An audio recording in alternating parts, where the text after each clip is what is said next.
ನಾನು ಭಾರತ ಸರ್ಕಾರದ ಆರೋಗ್ಯ ಮಂತ್ರಿಗೆ ಒಂದು ಪತ್ರ ಬರೆದಿದ್ದೆ. ಆ ಪತ್ರದಲ್ಲಿ ಈ ದೇಶದ ಜನರ ಆರೋಗ್ಯದ ಬಗ್ಗೆ ಅದರ ಸ್ಥಿತಿಯನ್ನು ಕೇಳಿ ಪತ್ರದಲ್ಲಿ ಉತ್ತರ ಕೇಳಿದ್ದೆ. ನಮ್ಮ ಸರ್ಕಾರ ಪ್ರತಿ 10 ವರ್ಷಕ್ಕೊಮ್ಮೆ ಜನಸಂಖ್ಯೆಯ ಗಣತಿಯನ್ನು ಅಂದರೆ ಸೆನ್ಸಸ್ಸನ್ನು ಮಾಡುತ್ತೆ. ಈ ಸೆನ್ಸಸ್ ಆದಾಗ ಈ ದೇಶದ ಜನಗಳಿಗೆ ಇರುವಂಥ ರೋಗದ ಬಗ್ಗೆನೂ ಕೂಡ ಅಂದಾಜು ಮಾಡಲಾಗುತ್ತೆ. ಇದರಲ್ಲಿ ತುಂಬ ಆರೋಗ್ಯವಂತರು, ಸಂಪೂರ್ಣ ಆರೋಗ್ಯ ಹದಗೆಟ್ಟಿರೋರು ಹಾಗೂ ಬೇರೆ ಬೇರೆ ರೋಗಗಳ ಬಗ್ಗೆ ಮಾಹಿತಿಯನ್ನು ಒಟ್ಟುಗೂಡಿಸಲಾಗುತ್ತೆ. 4 ವರ್ಷದ ಹಿಂದೆ ಈ ದೇಶದ ಪ್ರಜೆಗಳ ಆರೋಗ್ಯದ ಸ್ಥಿತಿಗತಿಯ ಬಗ್ಗೆ ತಿಳ್ಕೊಳ್ಳೋಕ್ಕೋಸ್ಕರ ಈ ದೇಶದ ಭಾರತ ಸರ್ಕಾರದ ಆರೋಗ್ಯ ಮಂತ್ರಿಗೆ ಒಂದು ಪತ್ರವನ್ನು ಬರೆದಿದ್ದೆ. ಇಲಾಖೆಯ ಕಾರ್ಯದರ್ಶಿಗಳ ಮೂಲಕ ಸುಮಾರು 100ರಿಂದ 150 ಪುಟಗಳ ಒಂದು ದೊಡ್ಡ ಗ್ರಂಥ ನನಗೆ ಬಂತು. ಈ ಒಂದು ಪುಸ್ತಕದಲ್ಲಿ ಭಾರತದ ಸಂಪೂರ್ಣ ಜನಗಣತಿಯ ಒಂದು ವರದಿ ಇತ್ತು. ಅದನ್ನು ಓದಿ ನನ್ನ ಮನಸ್ಸಿಗೆ ಬಹಳ ಕಸಿವಿಸಿ ಉಂಟಾಯಿತು. ಆ ಒಂದು ವರದಿಯ ಪ್ರಕಾರ ಈ ದೇಶದಲ್ಲಿ 112 ಕೋಟಿ ಜನಸಂಖ್ಯೆ, ಇದರಲ್ಲಿ 25ರಿಂದ 30 ಕೋಟಿ ಆರೋಗ್ಯವಂತರಿದ್ದಾರೆ. ಇವರುಗಳಿಗೆ ಯಾವುದೇ ರೀತಿಯ ರೋಗ ಸಹ ಇಲ್ಲ ಅಂತ ಈ ಸೆನ್ಸಸ್ ವರದಿ ಹೇಳುತ್ತೆ. ಅದು ಶಾರೀರಿಕವಾಗಿರಬಹುದು ಅಥವಾ ಮಾನಸಿಕವಾಗಿರಬಹುದು. ಬಾಕಿ ಉಳಿದಿರುವಂಥ ಜನಗಳಿಗೆ ಒಂದಲ್ಲ ಒಂದು ರೋಗ ಇದ್ದೇ ಇದೆ. ಸುಮಾರು 5 ಕೋಟಿ ಜನಕ್ಕೆ ಸಕ್ಕರೆ ರೋಗ. ಪ್ರಪಂಚದ ಹಲವಾರು ಡಾಕ್ಟರ್ಸ್ಗಳು ಹೇಳ್ತಾರೆ ಇದು ಬಹಳ ಬೇಗ ವಾಸಿಯಾಗುವ ರೋಗ ಅಲ್ಲ. ಈಗ ಯಾವ ರೀತಿ ಈ ಸಕ್ಕರೆ ರೋಗ ಬರ್ತಾ ಇದೆ ಅದನ್ನು ಗಮನಿಸಿದ್ದೆ ಆದರೆ ಮುಂದೆ ಅಂದರೆ 2015ರಷ್ಟು ಹೊತ್ತಿಗೆ ಈ ದೇಶದಲ್ಲಿ 10ರಿಂದ 12 ಕೋಟಿ ಜನ ಈ ರೋಗದಿಂದ ನರಳೋ ಸಾಧ್ಯತೆ ಹೆಚ್ಚಾಗಿ ಕಾಣಿಸ್ತಾ ಇದೆ. ಇದೇ ವರದಿ ಸುಮಾರು 11ರಿಂದ 12 ಕೋಟಿ ಜನಕ್ಕೆ ಬೇರೆ ಬೇರೆ ರೀತಿಯ ಶ್ವಾಸಕೋಶದ ತೊಂದರೆಗಳು ಇದೆ ಅಂತ ಹೇಳುತ್ತೆ. ದಮ್ಮು, ಅಸ್ತಮ, ಬ್ರಾಂಕಿಯಲ್ ಅಸ್ತಮ, ಟ್ಯೂಬರ್ಕ್ಯುಲೋಸಿಸ್ ಮುಂತಾದ ತೊಂದರೆಗಳು ಸುಮಾರು 11ರಿಂದ 12 ಕೋಟಿ ಜನಕ್ಕಿದೆ. ಸುಮಾರು 15ರಿಂದ 16 ಕೋಟಿ ಜನಕ್ಕೆ ಕಾಲು ನೋವು, ಕೀಲು ನೋವು, ಸೊಂಟದ ನೋವು, ಮಂಡಿ ನೋವು, ಕತ್ತು ನೋವು ಇತ್ಯಾದಿ ಅಂದರೆ ಸಂಧಿವಾತ ಅಂತ ಏನು ಹೇಳ್ತೀವಿ, ಈ ರೀತಿಯ ರೋಗ ಕಾಣಿಸ್ತಾ ಇದೆ. ಇದೇ ವರದಿ ಹೇಳುತ್ತೆ 9ರಿಂದ 10 ಕೋಟಿ ಜನಕ್ಕೆ ಹೊಟ್ಟೆಗೆ ಸಂಬಂಧಪಟ್ಟಂತಹ ಕಾಯಿಲೆ ಇದೆ ಅಂತ. ಅಂದರೆ ಇವೆಲ್ಲವೂ ಪಿತ್ತಕ್ಕೆ ಸಂಬಂಧಪಟ್ಟಿದ್ದು. ಅಂದರೆ ಅದು ಗ್ಯಾಸ್ ಟ್ರಬಲ್ ಆಗಬಹುದು, ಅಸಿಡಿಟಿ ಆಗಬಹುದು, ಅಲ್ಸರ್ ಇರಬಹುದು, ಪೆಪ್ಟಿಕ್ ಅಲ್ಸರ್ ಇರಬಹುದು, ಹೈಪರ್ ಅಸಿಡಿಟಿ ಇರಬಹುದು ಇತ್ಯಾದಿ ಇತ್ಯಾದಿ. ಹೀಗೆ ಓದ್ತಾ ಓದ್ತಾ ಮತ್ತೊಂದು ಆಘಾತಕಾರಿಯಾದಂಥ ವಿಷಯ ನನ್ನ ಕಣ್ಣಿಗೆ ಆ ವರದಿನಲ್ಲಿ ಕಾಣಿಸ್ತು. ಸುಮಾರು 20ರಿಂದ 21 ಕೋಟಿ ಜನಕ್ಕೆ ಕಣ್ಣಿನ ತೊಂದರೆ ಇದೆ ಅಂತ ಹೇಳಿ ಈ ವರದಿನಲ್ಲಿ ವಿಷಯ ತಿಳಿಸಿತ್ತು. ಅದು ಏನಂದರೆ ಕಣ್ಣು ಸ್ವಲ್ಪ ಕಾಣ್ತಾ ಇರಬಹುದು, ಪೂರ್ತಿ ಕುರುಡಾಗಿರಬಹುದು, ರಾತ್ರಿ ಕುರುಡುತನ ಇರಬಹುದು, ಬೆಳಗ್ಗೆ ಹೊತ್ತು ಬಣ್ಣಗಳ ವ್ಯತ್ಯಾಸ ಸರಿಯಾಗಿ ಗೊತ್ತಾಗದೇ ಇರಬಹುದು. ಇದನ್ನೆಲ್ಲ ಓದ್ತಾ ಓದ್ತಾ ನನ್ನಲ್ಲಿರೋ ಆತಂಕ ಬಹಳ ಜಾಸ್ತಿ ಆಗ್ತಾ ಹೋಯಿತು. ಈ ವರದಿಯ ಕೊನೆಯಲ್ಲಿ ಈ ರೋಗಗಳ ಬಗ್ಗೆ ಸರ್ಕಾರ ಏನೇನು ಮಾಡಿದೆ ಅಂತ ಹೇಳಿ ತಿಳಿಸಿತ್ತು. ಕೇಂದ್ರ ಸರ್ಕಾರ ಆರೋಗ್ಯಕ್ಕೆ ಸಂಬಂಧಪಟ್ಟ ಹಾಗೆ ಸುಮಾರು 96,000 ಕೋಟಿ ರೂಪಾಯಿಗಳನ್ನು ಖರ್ಚು ಮಾಡ್ತಾ ಇದೆ. ಹಾಗೆ ರಾಜ್ಯ ಸರ್ಕಾರಗಳೂ ಕೂಡ ಆರೋಗ್ಯಕ್ಕೆ ಸಂಬಂಧಪಟ್ಟಂತೆ ಹಣವನ್ನು ಖರ್ಚು ಮಾಡುತ್ತವೆ. ತಮಿಳುನಾಡು ಸರ್ಕಾರ 35,000 ಕೋಟಿ, ಆಂಧ್ರ ಪ್ರದೇಶ ಸರ್ಕಾರ 28,000 ಕೋಟಿ ಇತ್ಯಾದಿ ಇತ್ಯಾದಿ ಹೀಗೆ ಖರ್ಚು ಮಾಡ್ತಾ ಇವೆ. ಇದು MBBS, MD, MS, BAMS, BHMS ಇತ್ಯಾದಿ ಎಲ್ಲ ಸೇರಿ ಅಂದರೆ 35 ಲಕ್ಷ ಡಾಕ್ಟರ್ಗಳು, 85ರಿಂದ 87 ಕೋಟಿ ರೋಗಿಗಳು. ಹಾಗಾದರೆ ಇಲ್ಲಿ ಕೊಟ್ಟಿರೋ ಅಂಕಿ ಅಂಶಗಳ ಪ್ರಕಾರ ಎಷ್ಟು ಜನ ರೋಗಿಗಳನ್ನು ನೋಡಲಿಕ್ಕೆ ಸಾಧ್ಯ ಇದೆ? ನಿರಂತರವಾಗಿ ಒಬ್ಬ ವೈದ್ಯ ಬೆಳಗ್ಗೆ 7 ಗಂಟೆಯಿಂದ ಸಂಜೆ 7 ಗಂಟೆವರೆಗೆ ಕೆಲಸ ಮಾಡಿ ಸುಮಾರು 50 ಜನ ರೋಗಿಗಳನ್ನು ಸರಿಯಾಗಿ ಪರೀಕ್ಷೆ ಮಾಡಬಹುದು. ಹಾಗಾದರೆ 35 ಲಕ್ಷ ಡಾಕ್ಟರ್ಗಳು 85ರಿಂದ 80 ಕೋಟಿ ರೋಗಿಗಳನ್ನು ಪರೀಕ್ಷೆ ಮಾಡೋದು ಸಾಧ್ಯನಾ? ಈ ವಿಷಯವನ್ನು ಗಮನದಲ್ಲಿಟ್ಕೊಂಡು ಆರೋಗ್ಯ ಮಂತ್ರಿಗಳಿಗೆ ಮತ್ತೆ ಒಂದು ಪತ್ರ ಬರೆದೆ, ಆರೋಗ್ಯದ ದೃಷ್ಟಿಯಿಂದ ನಮ್ಮಲ್ಲಿರೋ ರೋಗಿಗಳ ಸಂಖ್ಯೆಗೆ ಅನುಗುಣವಾಗಿ ವೈದ್ಯರು ತಯಾರಾಗಬೇಕಾದ್ರೆ ಎಷ್ಟು ವರ್ಷ ಈ ದೇಶಕ್ಕೆ ಕಾಲಾವಕಾಶ ಬೇಕಾಗಬಹುದು? ಈ ಲೆಕ್ಕಾಚಾರ ನನ್ನ ಪ್ರಕಾರ ಹೇಗಪ್ಪ ಅಂದರೆ, ಪ್ರತಿ ವರ್ಷ ನಮ್ಮ ದೇಶದಲ್ಲಿ ಎಷ್ಟು ಜನ ಡಾಕ್ಟರ್ಸ್ಗಳು ತಯಾರಾಗ್ತಾರೆ ಅದನ್ನು ಗಮನಿಸ್ಕೊಂಡು ಅದಕ್ಕೆ ಹಾಗೆ ಜನಸಂಖ್ಯೆ ಬೆಳೀತಾ ಇರೋದನ್ನು ಗಮನಿಸ್ತಾ ಹೋದರೆ ಮುಂದಿನ 350 ವರ್ಷಗಳಲ್ಲಿ ಬಹುಶಃ ಈ ದೇಶದಲ್ಲಿ ರೋಗಿಗಳು ಯಾರೂ ಇರೋದಿಲ್ಲ. ಅಷ್ಟು ವೈದ್ಯರುಗಳು 350 ವರ್ಷದ ನಂತರ ಸಿಗ್ತಾರೆ. ನನ್ನ ಮನಸ್ಸಿನಲ್ಲಿ ಹಾಕ್ಕೊಂಡಿರೋ ಲೆಕ್ಕಾಚಾರದ ಪ್ರಕಾರ ಸರ್ಕಾರದ ಕಡೆಯಿಂದ ಜನಗಳಿಗೆ ಆರೋಗ್ಯವನ್ನು ಖಂಡಿತ ಅವರ ಆರೋಗ್ಯವನ್ನು ಗುಣಪಡಿಸುವಂಥ ಸಾಧ್ಯತೆ ಇಲ್ಲವೇ ಇಲ್ಲ ಅಂತ ಗೊತ್ತಾಗತ್ತೆ. ಅದಕ್ಕಾಗಿ ನೀವು ಅಂದರೆ ಭಾರತದ ಸಾಮಾನ್ಯ ಪ್ರಜೆಗಳು ನಾವೇ ಬೇರೆ ಬೇರೆ ದಾರಿಯನ್ನು ಕಂಡುಕೊಳ್ಬೇಕಾಗತ್ತೆ. ಜನಗಳಿಗೆ ಆರೋಗ್ಯದ ಬಗ್ಗೆ ತಿಳುವಳಿಕೆಯನ್ನು ನೀಡಲಿಕ್ಕೋಸ್ಕರ ನಾನು ಈ ದೇಶದಲ್ಲಿರೋ ಹಲವಾರು ಆಯುರ್ವೇದದ ಪಂಡಿತರುಗಳನ್ನು ಸಂಪರ್ಕ ಮಾಡಿ ಅವರಿಂದ ಹಲವಾರು ಮಾಹಿತಿಗಳನ್ನು ಪಡ್ಕೊಂಡೆ. ಅದರಲ್ಲಿ ವಿಶೇಷವಾಗಿ ಹರ್ಡೀಕರ್ ಅಂತ ಹೇಳಿ ಬಹಳ ಉತ್ತಮ ಮಟ್ಟದ ಆಯುರ್ವೇದದ ವೈದ್ಯರಿದ್ದಾರೆ. ಇವರು ಸದ್ಯಕ್ಕೆ ಮಹಾರಾಷ್ಟ್ರದ ಪೂನಾದಲ್ಲಿದ್ದಾರೆ. ಭಾರತದ ಆಯುರ್ವೇದದಲ್ಲಿ ಇವರನ್ನು ಆಧುನಿಕ ಭಾರತದ ಚರಕ ಮಹರ್ಷಿ ಅಂತ ಕರೀತಾರೆ. ಅವರಿಗೆ ಸುಮಾರು 85 ವರ್ಷ ವಯಸ್ಸಾಗಿದೆ. ಅವರೇ ಹೇಳೋ ಹಾಗೆ ಸರ್ಕಾರದ ಕಡೆಯಿಂದ ನಮ್ಮ ದೇಶದ ಜನಗಳಿಗೆ ಆರೋಗ್ಯವನ್ನು ಕೊಡಲಿಕ್ಕೆ ಖಂಡಿತ ಸಾಧ್ಯ ಇಲ್ಲ. ಹರ್ಡಿಕರ್ ಅವರು ಹೇಳೋ ಹಾಗೆ 200 ವರ್ಷದ ಹಿಂದೆ ಈ ದೇಶದಲ್ಲಿ ಇಷ್ಟೊಂದು ಜನ ರೋಗಿಗಳು ಖಂಡಿತ ಇರಲಿಲ್ಲ. ಸುಮಾರು 200 ವರ್ಷದಿಂದ ಬ್ರಿಟಿಷ್ನವರು ಈ ದೇಶವನ್ನು ಆಳ್ತಾ ಇದ್ರು. ಆ ಸಮಯದಲ್ಲಿ ಗಮನಿಸಿದ್ದೇ ಆದರೆ ಇವತ್ತಿನ ರೋಗಿಗಳ ಹಾಗೂ ರೋಗದ ಬಗ್ಗೆ ಅವಲೋಕನ ಮಾಡಿದ್ದೇ ಆದರೆ ಅದನ್ನು ಆವತ್ತಿನ ಜನಸಂಖ್ಯೆಯ ಸುಮಾರು 8% 10% ಮಾತ್ರ ರೋಗಿಗಳಿದ್ದರು. ಅಂದರೆ 200 ವರ್ಷಗಳ ಹಿಂದೆ ಏನು ಜನಸಂಖ್ಯೆ ಇತ್ತು ಆ ಜನಸಂಖ್ಯೆಯಲ್ಲಿ 8% 10% ಮಾತ್ರ ರೋಗಿಗಳಿದ್ದರು. ಆ 8-10% ರೋಗಿಗಳಿಗೋಸ್ಕರ ಬ್ರಿಟಿಷ್ನವರು ಅಲೋಪತಿ ಚಿಕಿತ್ಸೆಯನ್ನು ಪ್ರಾರಂಭ ಮಾಡಿದ್ರು.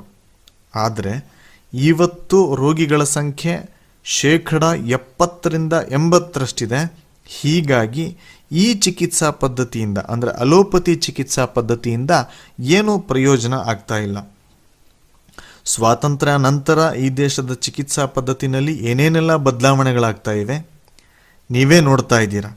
ಡಾಕ್ಟರ್ಸ್ಗಳು ಹೆಚ್ಚಾಗಿದ್ದಾರೆ, ಆಸ್ಪತ್ರೆಗಳು ಹೆಚ್ಚಾಗಿವೆ, ಔಷಧಿಗಳು ಹೆಚ್ಚಾಗಿವೆ, ಅದಕ್ಕೆ ತಕ್ಕಂತೆ ಸೌಲಭ್ಯಗಳು ಹೆಚ್ಚಾಗ್ತಾ ಇವೆ. ಹಾಗೆ ರೋಗಗಳೂ ಕೂಡ ಹೇಳೋಕ್ಕೆ ಆಗದೇ ಇರೋಷ್ಟು ಜಾಸ್ತಿ ಆಗ್ತಾ ಇವೆ. ಹೀಗಾಗಿ ಡಾಕ್ಟರ್ಸ್ಗಳು ಸಾಕಾಗ್ತಿಲ್ಲ, ಆಸ್ಪತ್ರೆಗಳು ಸಾಕಾಗ್ತಿಲ್ಲ. ಪ್ರತಿದಿನ ಟಿ ವಿನಲ್ಲಿ ಪತ್ರಿಕೆಯಲ್ಲಿ ನೋಡ್ತಾನೆ ಇರ್ತೀವಿ, ಜನ ಔಷಧಿ ಸಿಗದೆ ಸತ್ರು, ಡಾಕ್ಟರ್ ಸಿಗದೆ ಸತ್ರು ಅನ್ನೋ ವಿಷಯ ನಮ್ಮ ಕಿವಿಗೆ ಕೇಳಿಸ್ತಾನೇ ಇರುತ್ತೆ. ಇಂದಿನ ಪರಿಸ್ಥಿತಿನಲ್ಲಿ ಎಲ್ಲ ರೋಗಿಗಳನ್ನು ನೋಡೋದು ಅಸಾಧ್ಯ ಅಂತ ಡಾಕ್ಟರ್ಸ್ಗಳೇ ಹೇಳ್ತಾರೆ. ಈ ಎಲ್ಲವನ್ನೂ ನೋಡ್ತಾ ಇದ್ದರೆ ಡಾಕ್ಟರ್ ಹರ್ಡೀಕರ್ ಅವರ ಮಾತು ನನಗೆ ನೆನಪಾಗತ್ತೆ. ಎಲ್ಲರೂ ಅವರ ಚಿಕಿತ್ಸೆಯನ್ನು ಅವರೇ ಮಾಡಿಕೊಂಡ್ರೆ ಎಲ್ಲರೂ ಆರೋಗ್ಯವಂತರಾಗೋದಕ್ಕೆ ದಾರಿ ಸಿಕ್ಕಾಗತ್ತೆ. ಎಲ್ಲರೂ ಅವರವರ ಚಿಕಿತ್ಸೆಯನ್ನು ಅವರೇ ಮಾಡಿಕೊಳ್ಳಿಕ್ಕೆ ಸಾಧ್ಯನಾ ಅಂತ ಡಾಕ್ಟರ್ ಹರ್ಡೀಕರ್ ಅವನ್ನ ಒಂದು ಸಾರಿ ಕೇಳಿದೆ. ಅದಕ್ಕೆ ಅವ್ರು ಏನು ಹೇಳಿದ್ರು ಅಂದರೆ, ಡಾಕ್ಟ್ರು ಏನು ಮಾಡ್ತಾರೆ, ನಿಮಗೆ ಹೊಟ್ಟೆ ಹಸಿಯತ್ತಾ, ಬಾಯಾರಿಕೆ ಆಗತ್ತಾ, ಊಟ ಬಾಯಿಗೆ ಹಿಡಿಸ್ತಾ ಇದೆಯಾ ಅಂತ ಇತ್ಯಾದಿಯಾಗಿ ನಮ್ಮನ್ನೇ ಕೇಳ್ತಾರೆ. ಇದನ್ನೆಲ್ಲ ತಿಳ್ಕೊಂಡು ನಿಮಗೆ ಇಂಥ ರೋಗ ಇದೆ ಅಂತ ಒಂದು ಕನ್ಕ್ಲೂಷನನ್ನು ಡಾಕ್ಟ್ರು ಕೊಡ್ತಾರೆ ಅಷ್ಟೇ. ಹೀಗಾಗಿ ಡಾಕ್ಟ್ರು ನೀವು ಹೇಳಿದ್ದನ್ನೆಲ್ಲ ಕೇಳಿ ಅದಕ್ಕೆ ಹೀಗೆ ಅಂತ ಉತ್ತರ ಹೇಳಿದ್ರು. ಅವರೇನೋ ದೇವರಲ್ವಲ್ಲ. ಯಾವ ಡಾಕ್ಟ್ರು ಕೂಡ ಇವತ್ತು ರೋಗಿಯನ್ನು ಕೇಳದೆ ನಿನಗೆ ಹೀಗಾಗಿದೆ ಅಂತ ಹೇಳಲಿಕ್ಕೆ ಸಾಧ್ಯ ಇಲ್ಲ. ಬಹುಶಃ 250ರಿಂದ 300 ವರ್ಷದ ಹಿಂದೆ ಆಗಿದ್ರೆ ಆವತ್ತಿನ ವೈದ್ಯರುಗಳು ಬರೀ ನಾಡಿ ಮಿಡಿತವನ್ನು ನೋಡಿಕೊಂಡು ನೀವು 10 ದಿನದ ಹಿಂದೆ ಇಂಥದ್ದನ್ನು ತಿಂದಿದ್ರಿ ಅಂತ ಹೇಳ್ತಿದ್ರು. ಡಾಕ್ಟರ್ ಹರ್ಡಿಕರ್ ಅವ್ರ ಪ್ರಕಾರ ಈ ದೇಶದಲ್ಲಿ ಎಂಥೆಂಥ ಡಾಕ್ಟ್ರುಗಳಿದ್ರು ಅಂದರೆ 1 ನಿಮಿಷ ನಿಮ್ಮ ನಾಡಿ ಹಿಡಿದು ನೋಡಿಬಿಟ್ರೆ ನೆನ್ನೆ ಏನು ತಿಂದ್ರಿ, 2 ದಿನದ ಹಿಂದೆ ಏನು ತಿಂದಿದ್ರಿ, 4 ದಿನದ ಹಿಂದೆ ಏನು ತಿಂದಿದ್ರಿ ಅಂತ ಹೇಳ್ತಿದ್ರು. ಇವತ್ತು ಇಲ್ವೇ ಇಲ್ಲ ಬಿಡಿ. ಅಲೋಪತಿ ಚಿಕಿತ್ಸೆನಲ್ಲಿ ರೋಗಿ ಏನು ಹೇಳ್ತಾನೆ ಅದರ ಮೇಲೆ ಚಿಕಿತ್ಸೆ ನೀಡ್ತಾರೆ. ಇದರ ಸಿದ್ಧಾಂತನೇ ಟ್ರಯಲ್ ಆ್ಯಂಡ್ ಎರರ್ ಮೆಥಡ್ ಅಂತ ಹೇಳಲಿಕ್ಕೆ ಸಾಧ್ಯ ಇದೆ. ಅಂದರೆ ರೋಗಿಯ ಮೇಲೆ ಪ್ರಯೋಗ ಮಾಡೋದು ಅಂತ. ಗುರಿ ಇಟ್ಟು ಬಾಣ ಬಿಡು, ಗುರಿ ತಲುಪಿದ್ರೆ ಸರಿ, ಇಲ್ವಾ ಇನ್ನೊಂದು ಬಾಣ ಬಿಟ್ರಾಯ್ತು ಅಷ್ಟೇ. ಈ ವಿಷಯವನ್ನು ಕನ್ಫರ್ಮ್ ಮಾಡ್ಕೊಳ್ಳಿಕ್ಕೆ ಬೇರೆ ಬೇರೆ ಅಲೋಪತಿ ಡಾಕ್ಟ್ರುಗಳನ್ನು ಭೇಟಿ ಮಾಡಲಿಕ್ಕೆ ಶುರು ಮಾಡಿದೆ. ತುಂಬ ಪ್ರಸಿದ್ಧಿಯಾಗಿರೋ ಡಾಕ್ಟ್ರುಗಳನ್ನು ಭೇಟಿ ಮಾಡಿದೆ. ಅದಕ್ಕೆ ಅವ್ರ ಉತ್ತರ, ರಾಜೀವ್ ಭೈ ನೀವೇನು ಹೇಳ್ತಿದ್ದೀರಾ ಅದು ಸರಿ, ಆದರೆ ನಾವು ಅದೇ ದಾರಿ ಅಂತ ಹೇಳಲಿಕ್ಕೆ ಸಾಧ್ಯ ಇಲ್ಲ. ನಾವು ಟ್ರಯಲ್ ಆ್ಯಂಡ್ ಎರರ್ ಸಿದ್ಧಾಂತದಲ್ಲೇ ಕೆಲಸ ಮಾಡ್ತೀವಿ. ಈ ರೀತಿ ನಿಮ್ಗಳ ಮುಂದೆ ಹೇಗೆ ಹೇಳಲಿಕ್ಕೆ ಸಾಧ್ಯ? ಅಂದರೆ ನಿಮಗೆ ನೀಡೋ ಚಿಕಿತ್ಸೆ ಕೇವಲ ಕಲ್ಪನೆ ಮಾತ್ರ, ಅದನ್ನು ಹೀಗೇ ನೀಡಬೇಕು ಅಂತ ಏನು ನಾವೇನು ನೀಡೋದಿಲ್ಲ. ಔಷಧಿ ಕೆಲಸ ಮಾಡಿದ್ರೆ ಸರಿ, ಇಲ್ಲ ಅಂದರೆ ಸಾಯೋದಿದ್ದೇ ಇದೆ. ಆಗ ಡಾಕ್ಟ್ರ್ ಹೇಳ್ತಾರೆ, ನೋಡಿ ನಾನು ಬೇಕಾದಷ್ಟು ಪ್ರಯತ್ನ ಪಟ್ಟೆ, ಏನು ಮಾಡಲಿಕ್ಕೆ ಸಾಧ್ಯ? ನಾವು ಸತ್ತೋದವ್ರ ದೇವ ಇಟ್ಕೊಂಡು ಬಾಯಿ ಮುಚ್ಕೊಂಡು ಅಲ್ಲಿಂದ ಬರ್ತೀವಿ ಅಷ್ಟೆ. ನಿಮ್ಮ ಮುಂದೆ ಒಂದು ಗಂಭೀರವಾದ ವಿಷಯವನ್ನು ಹೇಳಲಿಕ್ಕೆ ಇಷ್ಟಪಡ್ತೀನಿ. ಬಹಳ ಪ್ರಮುಖವಾದಂಥ ಡಾಕ್ಟ್ರುಗಳದ್ದು ಒಂದು ಕಾನ್ಫರೆನ್ಸ್ ನಡೀತಾ ಇತ್ತು. ಅಲ್ಲಿಗೆ ನಾನು ಹೋದೆ. ನಾನು ಅಲ್ಲಿಗೆ ಹೋಗೋ ಆಗಿರಲಿಲ್ಲ, ಆದರೆ ಒಬ್ಬರು ಡಾಕ್ಟ್ರು ನನ್ನ ಕಾನ್ಫರೆನ್ಸಿಗೆ ಕರ್ಕೊಂಡು ಹೋದರು ಅಷ್ಟೆ. ನಾವು ಆ ಕಾನ್ಫರೆನ್ಸ್ನಲ್ಲಿ ಏನೇನು ಮಾತಾಡ್ತಿದ್ವಿ ಅದನ್ನು ನೀವು ಕೇಳಿ ಅಷ್ಟೆ. ಅಲ್ಲಿ ನೀವೇನು ಮಾತಾಡಬೇಡಿ ಅಂಥೇಳಿ ನನ್ನನ್ನು ಆ ಕಾನ್ಫರೆನ್ಸಿಗೆ ಕರ್ಕೊಂಡು ಹೋದರು. ದಿಲ್ಲಿನಲ್ಲಿ ನಡೆದಂಥ ಆ 3 ದಿನಗಳ ಮಾತುಕತೆಗಳನ್ನು ನಿಮ್ಗೆ ಹೇಳಿದ್ದೇ ಆದರೆ ನೀವು ಅಲೋಪತಿ ಡಾಕ್ಟ್ರುಗಳ ಹತ್ರ ಖಂಡಿತ ಹೋಗ್ಲಿಕ್ಕೆ ಸಾಧ್ಯ ಇಲ್ಲ. ಅವ್ರ ಮಾತುಗಳು ಹೇಗಿತ್ತು ಅಂದರೆ, ಯಾರಾದರೂ ಕಟುಕ ಕಸಾಯಿಖಾನೆಯಲ್ಲಿ ಒಂದು ಪ್ರಾಣಿಯನ್ನು ಸಾಯಿಸೋದಕ್ಕೆ ಮುಂಚೆ ಆ ಪ್ರಾಣಿ ಬಗ್ಗೆ ಏನು ಮಾಡಬಹುದು ಅಂತ ಮಾತಾಡ್ತಾ ಇದ್ದ ರೀತಿ ಆ ಕಾನ್ಫರೆನ್ಸ್ನಲ್ಲಿ ನಡೀತಾ ಇತ್ತು ಅಷ್ಟೆ. 3 ದಿನ ಮುಗಿಯುವಷ್ಟು ಹೊತ್ತಿಗೆ ನನ್ನ ತಲೆ ಕೆಟ್ಟು ಹೋಗಿ ಏನು ಅಂತಲೇ ಗೊತ್ತಾಗದೇ ಇದ್ದಾಗ ನನ್ನನ್ನು ಕರ್ಕೊಂಡು ಹೋಗಿದ್ರಲ್ಲ ಆ ಡಾಕ್ಟ್ರನ್ನ ಕೇಳಿದ್ರು, ಈಗ ನಾವು ಯಾರು ಅಂತ ನಿಮಗೆ ಗೊತ್ತಾಗಿರಬೇಕು ಅಲ್ವಾ? ಇದನ್ನೆಲ್ಲ ನನಗೆ ಯಾಕೆ ತಿಳಿಸಿದ್ರಿ ಅಂತ ನಾನು ಅವರನ್ನು ಕೇಳಿದ್ದಕ್ಕೆ, ನೀನು ಈ ವಿಷಯಗಳನ್ನು ಬೇರೆಯವರಿಗೆ ತಿಳಿಯೋ ರೀತಿ, ಅವರ ಮನಸ್ಸಿಗೆ ನಾಟೋ ರೀತಿ ಹೇಳು ಅಂತ ಹೇಳಲಿಕ್ಕೆ ಇಲ್ಲಿ ಕರ್ಕೊಂಬಂದೆ ಅಂತ ಹೇಳಿದ್ರು. ಇಲ್ಲಿ ನಡೆದಂಥ ಗಂಭೀರವಾದ ಆಲೋಚನೆಗಳನ್ನು ನಿಮಗೆ ಒಂದೇ ಒಂದು ವಾಕ್ಯದಲ್ಲಿ ಹೇಳಲಿಕ್ಕೆ ಇಷ್ಟಪಡ್ತೀನಿ. ಈ 250 ವರ್ಷದಲ್ಲಿ ಅಲೋಪತಿ ಚಿಕಿತ್ಸೆ ನೋವಿನ ಜೊತೆ ಹೋರಾಟವನ್ನು ಮಾಡಿದ್ದು ಬಿಟ್ಟರೆ ಇನ್ನೇನನ್ನೂ ಮಾಡಿಲ್ಲ. ಇಷ್ಟೇ ಆ 3 ದಿನ ಆ ಡಾಕ್ಟರ್ಗಳೆಲ್ಲ ಕಾನ್ಫರೆನ್ಸಲ್ಲಿ ಮಾತಾಡ್ಕೊಂಡಿದ್ದು. ಅಂದರೆ 250 ವರ್ಷದಲ್ಲಿ ಅಲೋಪತಿ ಚಿಕಿತ್ಸೆ ನಮಗೆ ಬಂದಂಥ ನೋವಿನ ವಿರುದ್ಧ ಹೋರಾಟವನ್ನು ಮಾಡಿದ್ಯೋ ಹೊರತು ಬೇರೆ ಯಾವ ಕೆಲಸವನ್ನು ಕೂಡ ಈ ಅಲೋಪತಿ ಚಿಕಿತ್ಸೆಗೆ ಮಾಡಲಿಕ್ಕೆ ಸಾಧ್ಯ ಆಗಿಲ್ಲ. 250 ವರ್ಷಗಳಲ್ಲಿ ಅಲೋಪತಿ ಚಿಕಿತ್ಸೆಯಲ್ಲಿ ನಡೆದಿರೋ ಸಂಶೋಧನೆ, ಔಷಧಿ ಇವೆಲ್ಲ ಕೇವಲ ನೋವಿನ ವಿರುದ್ಧದ ಹೋರಾಟ ಅಷ್ಟೇ. ಅದು ಬಿಟ್ಟು ಬೇರೆ ಇನ್ನೇನೂ ಆಗಿಲ್ಲ. ಇದನ್ನೆಲ್ಲ ಕೇಳಿ ನಾನು ಬಹಳಷ್ಟು ಯೋಚನೆ ಮಾಡಿದ ಮೇಲೆ ನನಗನ್ನಿಸ್ತು, ಭಾರತದ ಜನಗಳಿಗೆ ಹೇಳಬೇಕಾಗಿರೋದು ಇನ್ನೂ ಬಹಳಷ್ಟಿದೆ ಅಂತ ನನ್ನ ಮನಸ್ಸಿಗೆ ಗೊತ್ತಾಯಿತು. ಇಷ್ಟೆಲ್ಲ ಆದಮೇಲೆ ನಾನು ಹರ್ಡಿಕರ್ ಅವರನ್ನು ಮುಂದೆ ಏನು ಮಾಡಲಿ ಅಂತ ಕೇಳಿದ್ದಕ್ಕೆ ಅವರು ಹೇಳಿದರು, ನಮ್ಮ ದೇಶದಲ್ಲಿ ಬಹಳಷ್ಟು ಜನ ಪ್ರಮುಖವಾದಂಥ ಆಯುರ್ವೇದದ ಋಷಿಗಳಿದ್ದರು.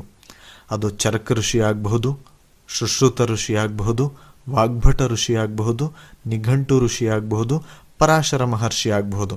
ಇವರೆಲ್ಲ ಒಂದು ಮಾತನ್ನು ಸ್ಪಷ್ಟವಾಗಿ ಹೇಳಿದ್ದಾರೆ. ಅದೇನಪ್ಪ ಅಂದರೆ, ಯಾರು ರೋಗಿ ಇರ್ತಾನೆ ಅವನೇ ಒಬ್ಬ ಒಳ್ಳೆ ಡಾಕ್ಟರ್ ಅಂತ. ಯಾಕಂದರೆ ಅವನಿಗೆ ಅವನ ನೋವು, ಅವನ ದುಃಖ ಎಷ್ಟು ಗಂಭೀರವಾಗಿದೆ ಅಂತ ಗೊತ್ತಿರುತ್ತೆ, ಅದು ಡಾಕ್ಟರ್ಗೆ ಗೊತ್ತಾಗೋದಿಲ್ಲ. ಆ ನೋವಿನ ಆಳ ರೋಗಿಗೆ ಗೊತ್ತಿರೋದ್ರಿಂದ ಅವನೇ ಚಿಕಿತ್ಸೆನೂ ಮಾಡ್ಕೋಬಹುದು. ಅವನಿಗೆ ನಾವು ಸ್ವಲ್ಪ ತಿಳುವಳಿಕೆ ನೀಡಬೇಕು ಅಷ್ಟೆ, ಅದು ಸ್ವಲ್ಪನೇ ಸಾಕು. ಆ ರೀತಿ ವ್ಯಕ್ತಿ ಯಾವುದೇ ರೋಗದ ವಿರುದ್ಧನಾದರೂ ಹೋರಾಡಿ ಗೆಲ್ತಾನೆ, ಜೊತೆಗೆ ಬೇರೆಯವರಿಗೂ ಸಹಾಯ ಮಾಡ್ತಾನೆ. ಆಯುರ್ವೇದ ಚಿಕಿತ್ಸೆಯ ಮೂಲಕ ನಮ್ಮ ಜೀವನದ 85% ರೋಗದ ಚಿಕಿತ್ಸೆಗಳನ್ನು ನಾವೇ ಮಾಡ್ಕೋಬಹುದು, ಅದು ಬಹಳ ಸರಳವಾಗಿ. ಇನ್ನು ಬಾಕಿ 15% ಮಾತ್ರ ಯಾರಾದರೂ ಸ್ಪೆಷಲಿಸ್ಟ್ಗಳ ಹತ್ರ ಹೋಗಬೇಕಾಗತ್ತೆ. ಅಂದರೆ ಕೇವಲ 15%ಗಾಗಿ ಇಷ್ಟೆಲ್ಲ ವಿಷಯ ಮಾತಾಡಿದ್ದಾಯಿತು. ಆದರೆ ಒಬ್ಬ ವ್ಯಕ್ತಿ 35% ಅಂತ ತಗೊಂಡ್ರೆ ಪಾಸ್ ಆಗ್ತಾನೆ. ಅದರ ಮೇಲೆ ಸೆಕೆಂಡ್ ಡಿವಿಷನ್, ಫಸ್ಟ್ ಡಿವಿಷನ್ 80% ಆದರೆ ಡಿಸ್ಟಿಂಕ್ಷನ್ ಆಯಿತು. ಹೀಗಿರುವಾಗ 85% ಅಂದರೆ ಯಾರ ಸಹಾಯನೂ ಇಲ್ಲದೆ ನಮಗೆ ಬರೋ 85% ರೋಗಗಳನ್ನು ನಾವೇ ಗುಣಪಡಿಸ್ಕೋಬಹುದು, ಯಾವ ಸ್ಪೆಷಲಿಸ್ಟ್ಗಳ ಸಹಾಯನೂ ಇಲ್ಲದೆ. ಇನ್ನು ಉಳಿದಿರೋ 15% ರೋಗ ಏನಿದೆ ಅದು ಕೂಡ ಬಹಳ ಕಡಿಮೆ. ಪರಿಣಿತಿ ಇರೋ ಡಾಕ್ಟರ್ಗಳ ಮೂಲಕ ಈ ರೋಗಗಳನ್ನ ಕಡಿಮೆ ಮಾಡ್ಕೋಬಹುದು. ಸ್ಪೆಷಲಿಸ್ಟ್ ಇಲ್ಲದೆ ನಾವೇನು ಸ್ವಂತವಾಗಿ ಪರಿಹಾರ ಕೂಡ ಕಂಡುಕೊಳ್ಳುವಂಥ ರೋಗಗಳು ಕೂಡ ಇವೆ. ಅಂದರೆ ನಾವು ಕೂಡ 85% ಒಬ್ಬ ಒಳ್ಳೆಯ ಡಾಕ್ಟ್ರ್ ಆದಂಗೆ ಆಯಿತು ಅಲ್ವಾ? ಇದೇ ನನ್ನ ಕನ್ಕ್ಲೂಷನ್ ಕೂಡ. 85%ಕ್ಕಿಂತ ಜಾಸ್ತಿ ನಿಮ್ಮನ್ನು ನೀವು ನೋಡ್ಕೋಬೇಕು ಅಂದರೆ ವಾಗ್ಭಟ ಋಷಿ ಪ್ರಕಾರ ನಮ್ಮ ದೇಹವನ್ನು ನಾವು ಸ್ವಲ್ಪ ತಿಳ್ಕೋಬೇಕಾಗತ್ತೆ. ಎರಡನೇ ವಿಷಯ ಅಂದರೆ ನಾವು ತಿನ್ನೋ ಆಹಾರ ಯಾವುದು ಅಂತ ನಮಗೆ ಗೊತ್ತಿರಬೇಕು. ನಿಮ್ಮ ಶರೀರದ ಬಗ್ಗೆ ಮೊದಲು ತಿಳ್ಕೊಳ್ಬೇಕು, ನಿಮ್ಮ ಆಹಾರದ ಬಗ್ಗೆ ತಿಳ್ಕೋಬೇಕು. ನೀವು 100% ಡಾಕ್ಟರ್ ಅಂತ ವಾಗ್ಭಟ ಋಷಿ ನಮ್ಮ ಬಗ್ಗೆ ಹೇಳ್ತಾನೆ. ಅಂದರೆ ಪ್ರತಿಯೊಬ್ಬ ಮನುಷ್ಯ 100% ಅವನನ್ನು ಅವನೇ ಡಾಕ್ಟ್ರಾಗಿ ನೋಡ್ಕೋಬಹುದು ಅಂತ ಅರ್ಥ. ಶರೀರದ ಬಗ್ಗೆ ಅಂದರೆ ಇವತ್ತಿನ ಪರಿಭಾಷೆಯಲ್ಲಿ, ವಿಜ್ಞಾನದ ಪರಿಭಾಷೆಯಲ್ಲಿ ಹೇಳೋದಾದರೆ ಸ್ವಲ್ಪ ಫಿಸಿಯಾಲಜಿ, ಸ್ವಲ್ಪ ಅನಾಟಮಿ, ಇದೇನು ಕಷ್ಟ ಅಲ್ವೇ ಅಲ್ಲ. NCERT ಸಿಲೆಬಸ್ ಇರೋ ಯಾವುದಾದ್ರೂ ಪುಸ್ತಕ ಓದಿದರೆ ಸಾಕು, ಇದರ ಬಗ್ಗೆ ಸ್ವಲ್ಪ ಜ್ಞಾನ ಯಾರಿಗೆ ಆದರೂ ಬೆಳೆಯುತ್ತೆ. ಶರೀರದ ಬಗ್ಗೆ ತಿಳ್ಕೊಳ್ಳೋದು ಸರಿ, ಆದರೆ ಆಹಾರದ ಬಗ್ಗೆ ತಿಳ್ಕೊಳ್ಳೋದು ಬಹಳ ಮುಖ್ಯ. ಇದರಿಂದ ನಮಗೆ ತಿಳಿಯೋದೇನಪ್ಪ ಅಂದರೆ ಶರೀರದ ಬಗ್ಗೆ ತಿಳ್ಕೊಳ್ಳದೆ ಇದ್ರೂ ಪರವಾಗಿಲ್ಲ, ಆದರೆ ನಮ್ಮ ಆಹಾರದ ಬಗ್ಗೆ ಸರಿಯಾಗಿ ತಿಳ್ಕೊಳ್ಳೇಬೇಕು. ಇದನ್ನು ಸರಿಯಾಗಿ ಅರ್ಥ ಮಾಡ್ಕೊಂಡಿದ್ದೇ ಆದರೆ ಅವರಿಗೆ ಜೀವನ ಪೂರ್ತಿ ಯಾವುದೇ ಡಾಕ್ಟರ್ ಅವಶ್ಯಕತೆ ಇಲ್ಲ. ಹೀಗಾಗಿ ಆಹಾರದ ಬಗ್ಗೆ ತಿಳ್ಕೊಳ್ಳೋದು ಅಂದರೆ ಅಡುಗೆ ಮನೆಯ ಬಗ್ಗೆ ಸರಿಯಾದ ಮಾಹಿತಿಯನ್ನು ಇಟ್ಕೊಳ್ಳೋದು ಅಂತ. ವಾಗ್ಭಟ ಋಷಿ ಪ್ರಕಾರ ಬೇಕಾಗಿರೋ ಔಷಧಿಗಳು ಇರೋದೇ ಅಡುಗೆ ಮನೆಯಲ್ಲಿ. ಅತಿ ಶ್ರೇಷ್ಠವಾದ ವಿಜ್ಞಾನ ಅಂದರೆ ಅದು ಅಡುಗೆ ಮನೆ ವಿಜ್ಞಾನ. ಅದನ್ನು ಭೋಜನ ವಿಜ್ಞಾನ ಅಂತನಾದರೂ ಕರೀರಿ, ಪಾಕಶಾಸ್ತ್ರ ವಿಜ್ಞಾನ ಅಂತನಾದರೂ ಕರೀರಿ. ಈ ಶೋಧನೆ ಏನಿದೆ ಇದೇ ಶ್ರೇಷ್ಠ. ಇದಕ್ಕಿಂತ ಶ್ರೇಷ್ಠ ಇನ್ನೂ 1000 ವರ್ಷ ಆದರೂ ಕೂಡ ಈ ಪ್ರಪಂಚದಲ್ಲಿ ಇನ್ನೆಲ್ಲೂ ಸಿಗೋದಿಲ್ಲ. ಹಿಂದಿನ 1000 ವರ್ಷಗಳಲ್ಲಿ ಪಾಕಶಾಸ್ತ್ರದ ಬಗ್ಗೆ ಸಂಶೋಧನೆ ಏನಾದರೂ ನಡೆದಿದ್ದೇ ಆದರೆ ಅದು ಕೇವಲ ಈ ದೇಶದಲ್ಲಿ, ಭಾರತದಲ್ಲಿ ಮಾತ್ರ. ಮುಂದೆ 1000 ವರ್ಷ ನಡೆದರೂ ಅದು ಭಾರತದಲ್ಲಿ ಮಾತ್ರ. ಈ ಪ್ರಪಂಚದ ಬೇರೆ ಯಾವ ದೇಶದಲ್ಲೂ ಈ ಪಾಕಶಾಸ್ತ್ರ ಅನ್ನೋ ವಿಜ್ಞಾನದ ಬಗ್ಗೆ ಸರಿಯಾದ ಮಾಹಿತಿ ಖಂಡಿತ ಇಲ್ಲ. ಯಾಕೆ ಅಂತೀರಾ? ಬೇರೆ ದೇಶಗಳಲ್ಲಿ ಆಹಾರ ನಮ್ಮ ರೀತಿ, ಭಾರತದ ರೀತಿ ಇಲ್ಲವೇ ಇಲ್ಲ. ಇನ್ನು ಸಂಶೋಧನೆ ಏನು ಮಾಡ್ತಾರೆ ಪಾಪ? ಆಹಾರ ಇದ್ದರೆ ತಾನೆ ಅವ್ರು ಸಂಶೋಧನೆ ಮಾಡಲಿಕ್ಕೆ ಸಾಧ್ಯ. ನಿಮ್ಮಲ್ಲಿ ಹಲವಾರು ಜನ ಯುರೋಪ್ಗೆ, ಅಮೇರಿಕಕ್ಕೆ ಹೋಗಿರಬಹುದು. ನೀವೇ ಹೇಳಿ, ಅವರ ಆಹಾರ ಹೇಗಿದೆ? ಒಂದು ಪಾವ್ ರೋಟಿ, ಒಂದು ಡಬಲ್ ರೋಟಿ, ಅದನ್ನು ಆಲೂಗೆಡ್ಡೆನಲ್ಲಾದರೂ ತಿನ್ನಬಹುದು, ಇಲ್ಲ ಈರುಳ್ಳಿನಲ್ಲಾದರೂ ತಿನ್ನಬಹುದು. ಅದನ್ನು 2 ಭಾಗ ಮಾಡಿ ಈರುಳ್ಳಿನ ಮಧ್ಯದಲ್ಲಿ ಇಟ್ಟಾದರೂ ತಿನ್ನು, ಇಲ್ಲ ಸೆಪರೇಟ್ ಆಗಾದರೂ ತಿನ್ನು. ಅದನ್ನೇ ಪಿಜ್ಜಾನ್ನು, ಬರ್ಗರನ್ನು, ಹಾಟ್ ಡಾಗನ್ನು, ಕೋಲ್ಡ್ ಡಾಗನ್ನು. ಆದರೆ ಮಾಡೋ ರೀತಿ ಒಂದೇ ಅಲ್ವಾ? ಅಂದರೆ ಮುಖ್ಯವಾದ ಆಹಾರ ಅಂದರೆ 2. ಅದು ಒಂದು ಪಾವ್ ರೋಟಿ ಆಗ್ಬೋದು, ಇಲ್ಲ ಡಬಲ್ ರೋಟಿ ಆಗ್ಬೋದು. ಅದನ್ನೇ ಮೀನಲ್ಲಾದರೂ ತಿಂತಾರೆ, ಮಾಂಸದಲ್ಲಾದರೂ ತಿಂತಾರೆ. ಒಂದು ಸಾರಿ ಏನಾಯಿತು ಅನ್ನೋದನ್ನು ನಿಮ್ಗೆ ಹೇಳೋದಕ್ಕೆ ಇಷ್ಟಪಡ್ತೀನಿ. ಒಬ್ಬ ಜರ್ಮನಿಯ ವ್ಯಕ್ತಿ ಜೊತೆ ಒಂದು ವಿಷಯದ ಬಗ್ಗೆ ಜಗಳ ಆಯಿತು. ವಿಷಯ ಏನಪ್ಪ ಅಂದರೆ ಭಾರತ ಶ್ರೇಷ್ಠನೋ ಜರ್ಮನಿ ಶ್ರೇಷ್ಠನೋ ಅಂತ. ಈ ಜರ್ಮನಿಯವನಿಗೆ ಒಂದು ಸ್ವಲ್ಪ ಶೋವನಿಸಮ್ ಹೆಚ್ಚು. ಇದು ಸ್ವಲ್ಪ ಕೆಟ್ಟ ಪದ ಆದರೂ ನಾನು ಬಳಸ್ತಾ ಇದ್ದೀನಿ. ನಾವೇ ಪ್ರಪಂಚದಲ್ಲಿ ಶ್ರೇಷ್ಠ, ನಮ್ಮನ್ನು ಬಿಟ್ಟರೆ ಇನ್ಯಾರೂ ಇಲ್ಲ, ನಾವೇ ಎಲ್ಲ, ಇತ್ಯಾದಿ ಇತ್ಯಾದಿ. ಹಿಟ್ಲರ್ ಕೂಡ ಹಾಗೆ ಹೇಳ್ತಿದ್ದ. ಅವನ ಶ್ರೇಷ್ಠತೆಯ ಬಗ್ಗೆ ತಿಳ್ಕೊಳ್ಳಿಕ್ಕೆ ನಾನು ಕೆಲವೊಂದು ಪ್ರಶ್ನೆಗಳನ್ನು ಅವನಿಗೆ ಕೇಳಿದೆ. ತಲೆ ಕೆಟ್ಟೋಯ್ತು ನೋಡಿ ಅವನಿಗೆ. ಜೊತೆಗೆ ಜರ್ಮನಿ ಸತ್ಯ ಏನು ಅನ್ನೋದು ಗೊತ್ತಾಯಿತು. ನಿಮ್ಮ ದೇಶದಲ್ಲಿ ಏನು ಸಿಗತ್ತಪ್ಪ ಅಂದೆ. ಕಬ್ಬು ಸಿಗತ್ತಾ ಅಂದೆ. ಅದಕ್ಕೆ ಅವನು ಇಲ್ಲ ಅಂದ. ಮಾವಿನ ಹಣ್ಣು ಸಿಗತ್ತಾ ಅಂದೆ. ಇಲ್ಲ ಅಂದ. ಬಾಳೆಹಣ್ಣು ಸಿಗತ್ತಾ ಅಂದೆ. ಇಲ್ಲ ಅಂದ. ಸಪೋಟ ಸಿಗತ್ತಾ ಅಂದೆ. ಇಲ್ಲ ಅಂದ. ಮೂಸಂಬಿ ಸಿಗತ್ತಾ ಅಂದೆ. ಇಲ್ಲ ಅಂದ.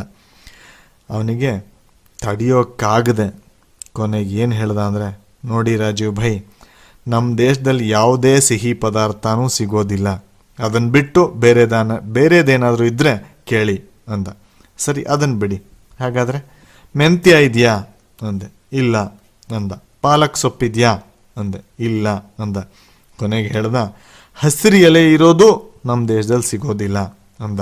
ಹಾಗಾದರೆ ನಿಮ್ಮ ದೇಶದಲ್ಲಿ ಇರೋದಾದರೂ ಏನಪ್ಪ ಅಂದ. ಅದಕ್ಕೆ ಅವನು ಹೇಳ್ದ, ನಮ್ಮ ದೇಶದಲ್ಲಿ ಇರೋದು 2, ಒಂದು ಆಲೂಗೆಡ್ಡೆ, ಇನ್ನೊಂದು ಈರುಳ್ಳಿ ಅಂದ. ಆಲೂಗೆಡ್ಡೆ ಈರುಳ್ಳಿ ಜೊತೆ ಆಲೂಗೆಡ್ಡೆ ಜೊತೆ ಈರುಳ್ಳಿ ಸೇರಿಸು, ಅಥವಾ ಈರುಳ್ಳಿ ಜೊತೆ ಆಲೂಗೆಡ್ಡೆ ಸೇರಿಸು, ಅಷ್ಟೇ, ಇನ್ನೇನು ತಿನ್ನೋ ಹಾಗಿಲ್ಲ.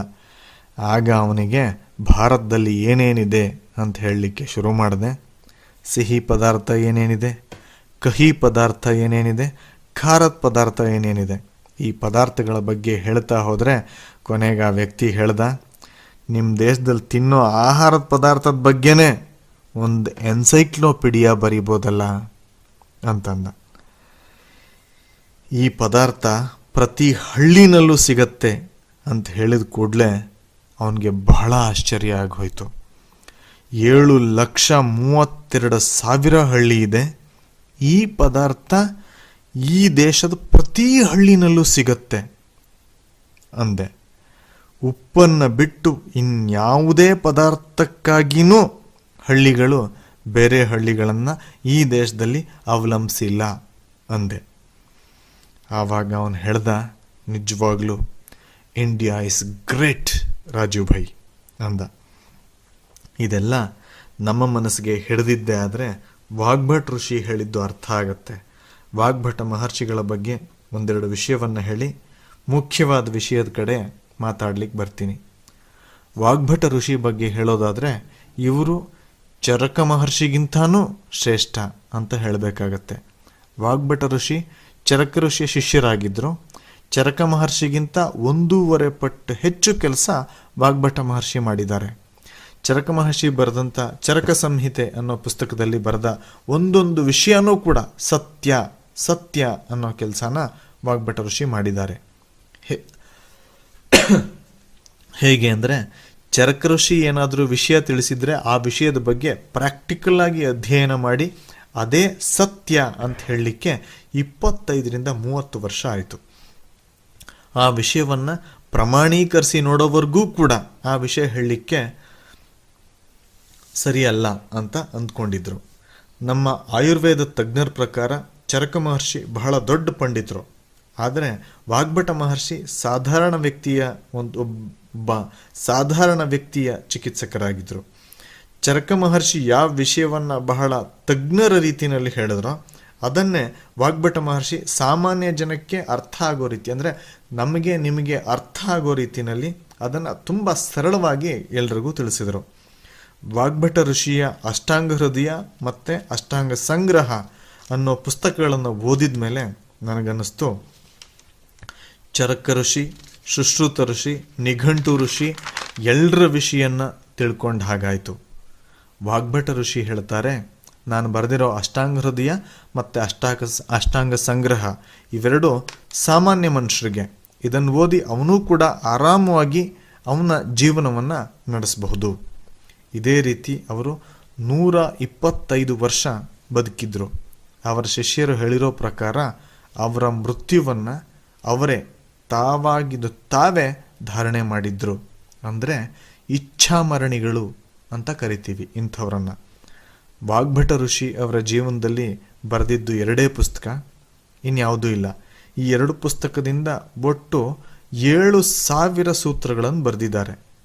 ಆದರೆ ಇತ್ತೀಚಿನ ದಿನಗಳಲ್ಲಿ ವಿದೇಶಿ ಕಂಪನಿಗಳು ನಮ್ಮ ದೇಶದ ದುಡ್ಡನ್ನು ಲೂಟಿ ಮಾಡ್ಕೊಂಡು ಹೋಗ್ತಿವೆ. ಉದಾಹರಣೆಗೆ ಪೆಪ್ಸಿ ಕೋಲಾ, ಕೋಕಾ ಕೋಲಾ ಇತ್ಯಾದಿ. ಇವು ನಮ್ಮ ದೇಶದ ಕೋಟ್ಯಾಂತರ ರೂಪಾಯಿನ ಲೂಟಿ ಮಾಡ್ಕೊಂಡು ಹೋಗ್ತಿವೆ. ಇದಕ್ಕಿಂತ ಹೆಚ್ಚಾಗಿ ಆಲೋಪತಿ ಔಷಧಿಯನ್ನು ಮಾರ್ತೀವಿ ಅಂತ ಇನ್ನೂ ಹೆಚ್ಚಿನ ಲೂಟಿ ಆಗ್ತಾ ಇದೆ. ಅಮೆರಿಕಾದ ಒಂದು ಕಂಪ್ನಿ ಪ್ರಾಕ್ಟರ್ ಅಂಡ್ ಗ್ಯಾಂಬಲ್ ಅಂತ, ಅದರ ಬ್ಯಾಲೆನ್ಸ್ ಶೀಟ್ ಹೇಳುತ್ತೆ ಪ್ರತಿ ವರ್ಷ ಭಾರತ ಒಂದರಲ್ಲೇ ಅದು 20,000 ಲಾಭವನ್ನು ಪಡೀತಾ ಇದೆ ಅಂತ. ಪೆಪ್ಸಿ ಮತ್ತು ಕೋಕಾ ಕೋಲಾ ಹೇಳುತ್ತೆ 1,000 ಲಾಭ ತಗೋತಿದ್ರೆ ಪ್ರಾಕ್ಟರ್ ಅಂಡ್ ಗ್ಯಾಂಬಲ್ 20,000 ಲಾಭ ತಗೋತಾ ಇದೆ. ಇನ್ನೊಂದು ಅಮೆರಿಕಾದ ಕಂಪನಿ ಇದೆ ಆಲೆ ಲಿಲಿ ಅಂತ, ಅದರ ಲಾಭ 35,000 ಲಾಭ ಮಾಡಿಕೊಂಡು ಈ ದೇಶದಿಂದ ಹೊತ್ಕೊಂಡು ಹೋಗ್ತಾ ಇದೆ. ಭಾರತದಿಂದ 35,000% ಲಾಭವನ್ನು ಈ ಆಲೆ ಲಿಲಿ ಅಮೆರಿಕಕ್ಕೆ ತಗೊಂಡು ಹೋಗ್ತಾ ಇದೆ. ಅಂದರೆ ಪೆಪ್ಸಿ ಕೋಲಾ ಏನು ಕೆಟ್ಟ ನೀರನ್ನು ಮಾರಿ ಲಾಭ ಮಾಡ್ಕೋತಿದೆ, ಅದಕ್ಕಿಂತ ಹೆಚ್ಚು ದುಡ್ಡನ್ನು ಅಲೋಪತಿ ಔಷಧಿ ಮಾರೋದ್ರ ಮೂಲಕ ಈ ಕಂಪ್ನಿಗಳು ಭಾರತದಿಂದ ದೋಚ್ತಾ ಇವೆ. ಇದಕ್ಕೆ ಸಹಾಯಕವಾಗಿ ನಮ್ಮ ದೇಶದ ನಾಚಿಕೆಗೆಟ್ಟಿರುವಂಥ ಡಾಕ್ಟ್ರುಗಳು ಆ ಕಂಪ್ನಿಗಳಿಗೆ ಸಹಾಯ ಮಾಡ್ತಾ ಇದ್ದಾರೆ. ಹೇಗೆ ಅಂತೀರಾ? ಆ ಕಂಪನಿಗಳ ಔಷಧಿಗಳನ್ನು ಈ ಡಾಕ್ಟ್ರುಗಳು ಪ್ರಿಸ್ಕ್ರಿಪ್ಷನ್ನಲ್ಲಿ ಬರ್ಕೊಡ್ತಾರೆ. ನಾನು ಹಲವಾರು ವೈದ್ಯರುಗಳನ್ನು ಈ ಕಂಪನಿಗಳ ಔಷಧಿನೇ ಯಾಕೆ ಬರ್ಕೊಡ್ತೀರಾ ಅಂತ ಕೇಳಿದೆ. ಮುಂಬೈನಲ್ಲಿ ಹಲವಾರು ವೈದ್ಯರುಗಳ ಜೊತೆನೂ ಈ ವಿಷಯವಾಗಿ ಬಹಳ ಮಾತಾಡಿದ್ದೀನಿ. ಒಬ್ಬ ಬಹಳ ಶ್ರೀಮಂತವಾದಂಥ ವೈದ್ಯರು ಬರೀ ಪ್ರಾಕ್ಟರ್ ಮತ್ತು ಗ್ಯಾಂಬಲ್ ಪ್ರಿಸ್ಕ್ರಿಪ್ಷನ್ ಮಾತ್ರ ಬರೀತಾರೆ. ಇನ್ನೊಬ್ಬರು ಬರೀ ಆಲಿ ಲಿಲಿ ಡಾಕ್ಟರ್ ಹತ್ರ ಮಾತ್ರ ಬರೀತಾರೆ. ಇನ್ನೊಬ್ಬರು ಬರೀ ಸ್ಯಾಂಡೋಸ್ ಮಾತ್ರ ಬರೀತಾರೆ. ಇನ್ನೊಬ್ಬರು ಸೀಬಾಗಾಯಿ ಮಾತ್ರ ಬರೀತಾರೆ. ಇದರಿಂದ ನನಗೆ ಗೊತ್ತಾಗಿದ್ದೇನಪ್ಪ ಅಂದರೆ, ಆ ಕಂಪನಿಗಳಿಂದ ಈ ಡಾಕ್ಟ್ರುಗಳಿಗೆ ಕಮಿಷನ್ ಅನ್ನೋದು ಫಿಕ್ಸ್ ಆಗಿರುತ್ತೆ.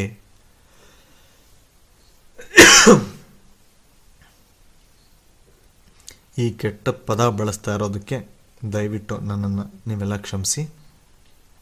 ಈ ಕಂಪನಿಗಳಿಂದ ಈ ಡಾಕ್ಟ್ರುಗಳಿಗೆ ಇಷ್ಟೇ ಕಮಿಷನ್ ಅಂತ ಮೊದಲೇ ಫಿಕ್ಸ್ ಆಗಿರುತ್ತೆ. ಅಂದರೆ ಯಾವ ಕಂಪನಿ ಕಮಿಷನ್ ಜಾಸ್ತಿ ಕೊಡುತ್ತೆ ಅವ್ರ ಪ್ರಿಸ್ಕ್ರಿಪ್ಷನನ್ನು ಈ ಡಾಕ್ಟ್ರುಗಳು ಬರೀತಾರೆ ಅಷ್ಟೇ.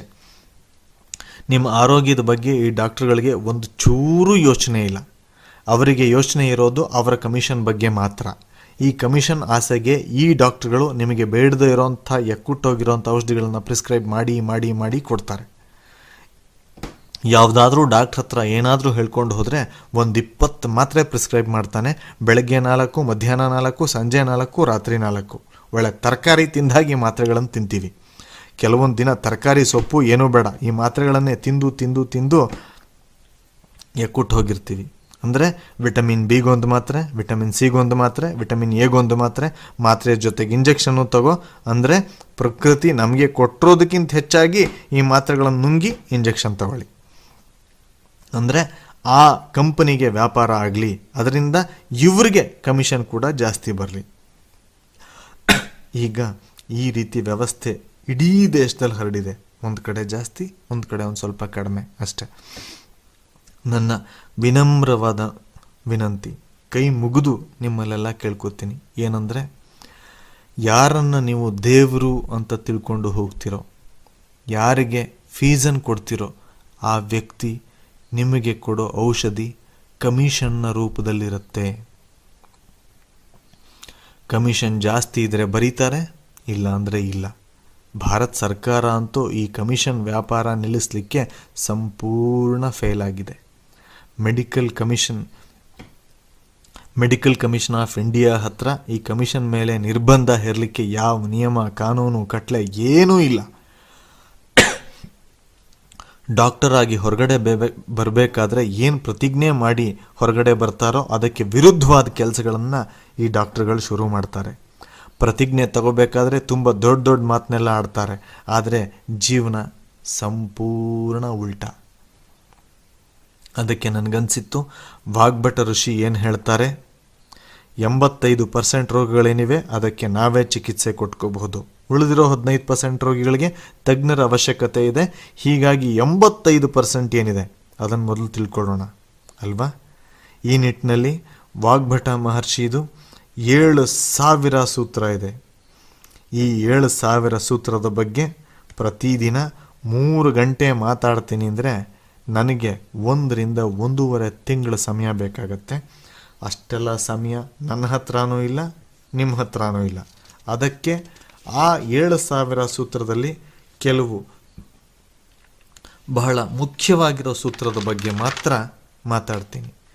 ಡಾಕ್ಟರ್ ಹರ್ಡಿಕರ್ ಹಾಗೂ ಇನ್ನೂ ಕೆಲವರು ಡಾಕ್ಟರ್ಗಳ ಹತ್ರ ಹೋಗಿ ಜನಗಳಿಗೆ ಅವಶ್ಯಕತೆ ಇರೋ ಕೆಲವು ಸೂತ್ರಗಳನ್ನು ಮಾತ್ರ ತಿಳಿಸಿ ಅಂತ ಕೇಳಿದೆ. ಅದಕ್ಕೆ ಅವರು ಆ 7,000 ಸೂತ್ರಗಳಲ್ಲಿ 3,000 ಸೂತ್ರಗಳನ್ನು ತಿಳಿಸಿದ್ರು. 3,000ದಿಂದ 1,000 ಸೂತ್ರ ಕೊಟ್ಟರು.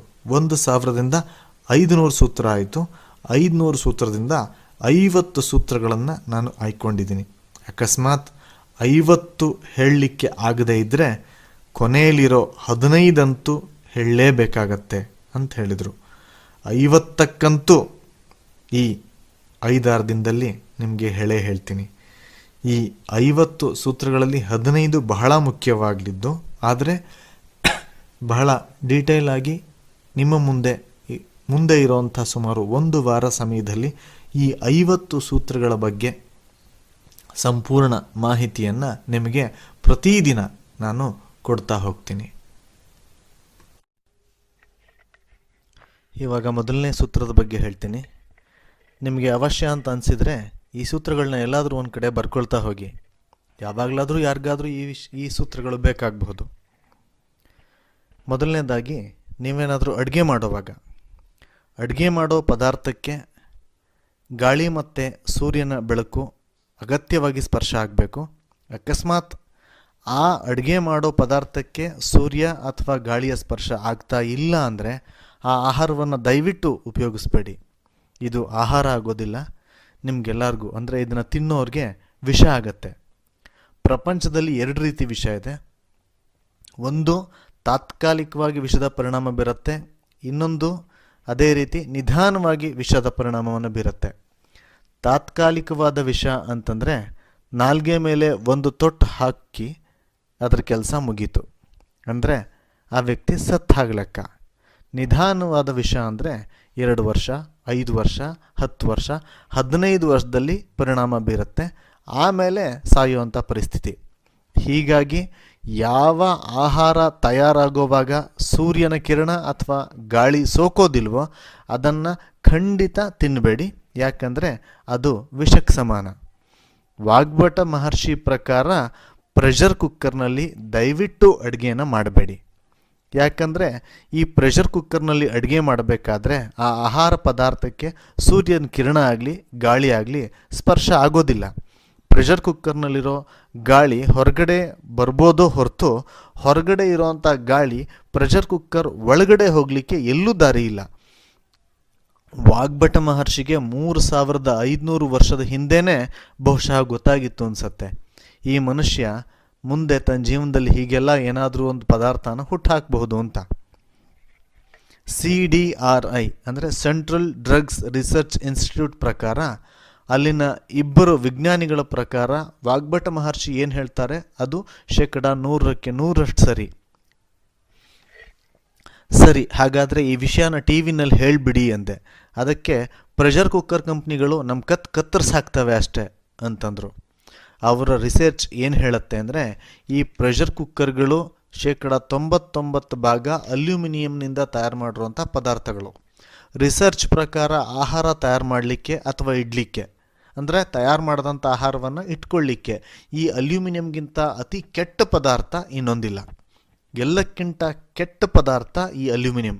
ಅಕಸ್ಮಾತ್ ನೀವು ಈ ಅಲ್ಯೂಮಿನಿಯಂನ ಪ್ರೆಷರ್ ಕುಕ್ಕರ್ನಲ್ಲಿ ಆಹಾರ ತಯಾರು ಮಾಡ್ತಾನೇ ಇದ್ದರೆ, ಆ ಆಹಾರವನ್ನು ನೀವು ಉಪಯೋಗಿಸ್ತಾನೆ ಇದ್ದರೆ, ಆ ಆಹಾರದ ಮೂಲಕ ಪ್ರೆಷರ್ ಕುಕ್ಕರ್ ಮೂಲಕ ನಿಮ್ಮಗಳಿಗೆ ಡಯಾಬಿಟಿಸ್ ಬರೋದು ಗ್ಯಾರಂಟಿ, ಆರ್ಥರೈಟಿಸ್ ಬರೋದು ಗ್ಯಾರಂಟಿ, ಬ್ರಾಂಕೈಟಿಸ್ ಬರೋದು ಗ್ಯಾರಂಟಿ, TB ಗ್ಯಾರಂಟಿ.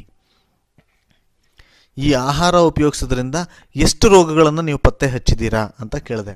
ಅದಕ್ಕೆ ಆ ವಿಜ್ಞಾನಿಗಳು ಹೇಳಿದ್ರು, ಸುಮಾರು 48 ರೋಗಗಳು ಪ್ರೆಷರ್ ಕುಕ್ಕರ್ನಲ್ಲಿರೋ ಆಹಾರ ಉಪಯೋಗಿಸೋದ್ರಿಂದ ಖಂಡಿತ ಬರುತ್ತೆ ಅಂತ ಹೇಳಿದ್ರು. ಈ ವಿಜ್ಞಾನಿಗಳು ತಮ್ಮ ಸಂಶೋಧನೆ ಮಾಡಿದ್ದು ಜೈಲ್ಗಳಲ್ಲಿ. ಯಾಕಂದರೆ ಜಾಸ್ತಿ ಅಲ್ಯೂಮಿನಿಯಂ ಪಾತ್ರೆ ಬಳಸೋದು ಜೈಲಿನಲ್ಲಿ ತಾನೇ. ಈ